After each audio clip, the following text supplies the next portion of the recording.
Hello, today we will guide you through Jira Kanban tutorial, how to use Kanban boards in Jira. We'll start inside your Jira Kanban project. From the project view, open the area where your issues are listed. This gives you a starting point to see the tasks already available in the project before switching over to the board view. If you're new to Jira, think of this list as a simple way to review work items in one place before managing them visually. Next, click on Board. This takes you from the list layout into the Kanban board, which is where Jira becomes especially useful for tracking progress.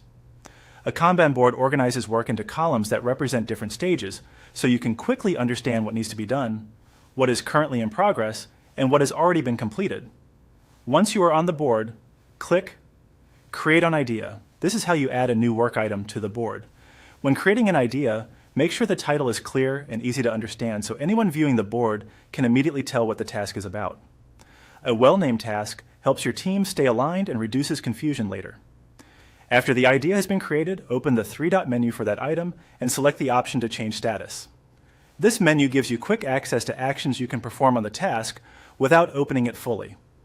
Changing the status is an important part of Kanban because it keeps the board accurate and reflects the current stage of the work. From the status options, click To Do. This places the new task into the starting stage of your workflow. In most Kanban setups, To Do represents work that has been identified but not yet started.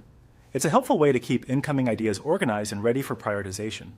As work progresses, move the task across the board from one column to the next until it reaches Done. This is the core of how a Kanban board works.